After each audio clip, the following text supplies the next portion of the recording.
Сәлеметсіздер менің көрермендерім. Бүгін мен сіздермен қиқша, бауырсақ емес, дөңгелек қиқша пісіріп көрсетемін. Соны қалай ашу керек, қалай ашытылатынын сіздерге көрсетемін. Мінекей.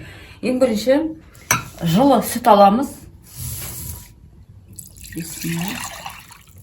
Жылы сүт. Оған бір шай қасықпен дрожь саламыз. Бір шай қасық. Оған бір ас қасық қант саламыз. Тұзды соңында саламыз. 2 ас қасық сұйық май. Үйдің қаймағынан 1-2 қасық болса, 1-2 қасық үйдің қаймағы. Болмаса дүкен-түген сала беріңіздер. Осыны әдемілеп жақсылап араластырып аламыз. Сосын бетін пищевой пленкамен жауып, жылы жерде бір 15 минут мынау кішкене көпіршіктеніп, ашығанша қоя тұрамыз. Сосын ары қарай нанды қалай ашыту керек екенін сіздерге көрсететін боламын. Наны қазір бетін пищевой пленкамен жауамын да, жылы жерге қоямын 15 минутқа. Жаңа көтерткен дрожжымыз көтеріп тұр, мінекей әдемі болып, сырты да жылы. Енді осыған азғантай бір ас қасық, бір чайный ложка шай қасықпен тұз саламыз. Толар толмас. Мына ұнымыз еленген. Міндетті түрде елеңіздер ұндарыңызды. Бисмилlah.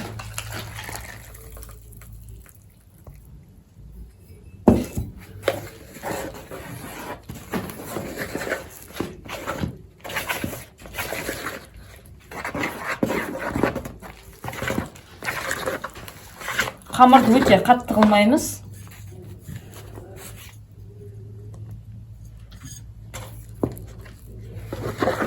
Қамырды сразу көп салып жүрмеңіздер. Тестісі қатып қалады, аз-аздап салып, одан да жетпей қалса әйтеуір үстінен салып отырасыздар ғой. Көп болып кетсе ол қатты болып кетеді.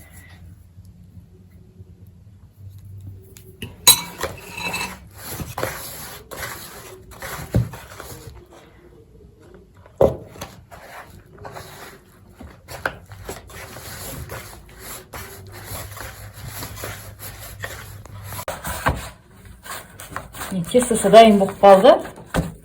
Өте жұмсақ, қолға жабыспайды. Осыны енді қазір пищевой пленкамен бетін жауамыз да бір сағатқа қоямыз. 1 сағат бола ма, 45 минут бола ма, бір көтерілгеннен кейін тағы басатын боламыз. Қолға да жабыспайды. Мен негізі осындай қамырмен жұмыс жасағанды жақсы көремін. Міне тестімізді бір көтерілді. Екейлеріміз бір басып қоямыз да, қазір екіншісінде нанды пісіретін боламыз. Тағы да бір көтерілгенше бетін жауып тағы қоя тұрамыз аз уақытқа. Нанымыз ашып тұр.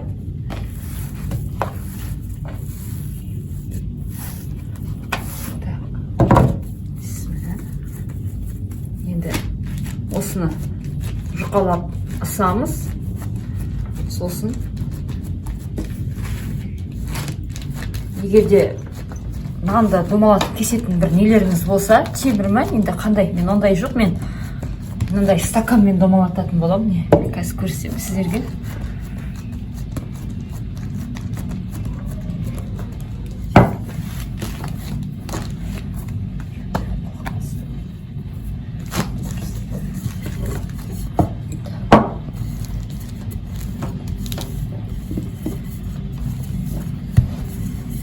Өте қалың қылмаңыздар, қалың қылсаңыздар, іші тығыз болады.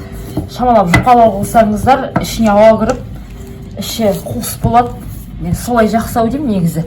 Осылай саласыздар да, жаңағы домалатып алып, бір 15 минуттай бетін жауып қоя тұрсаңыздар, өзі көтеріледі.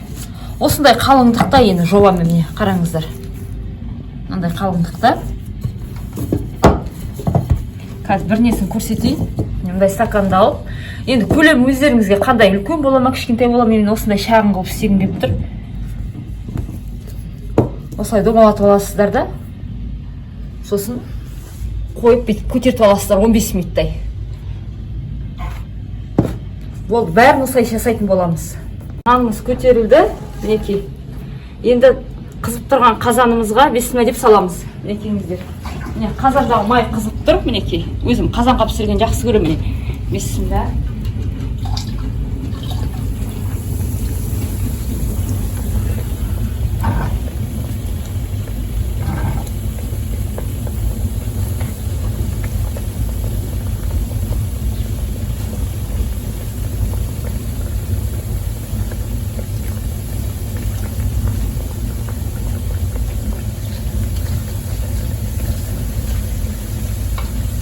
Осылай салып пісіріп аласыздар.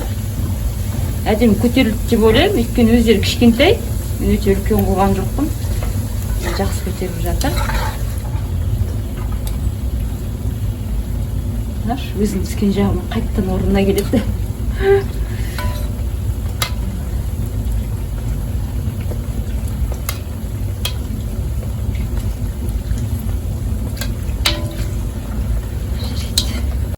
Сәлеметсіздер ме? Бүгін біз бауырсақтан жасаймыз. Домалақ дөңгелек бауырсақтан ауыз істеді. Домалақ. Статыр ауыз істеді. Кәне, бүйтіп бөліп көрсет арасын. Қиықша. Иә, өте баспасайшы енді міне. Естен жұмсақтығын қарашы, мен көрсетші. Жұмсақ. Керемет па? Иә. Дәмдік. Бісміллә. Кәне мен тағып берейін, арасын ашып көрсетейін.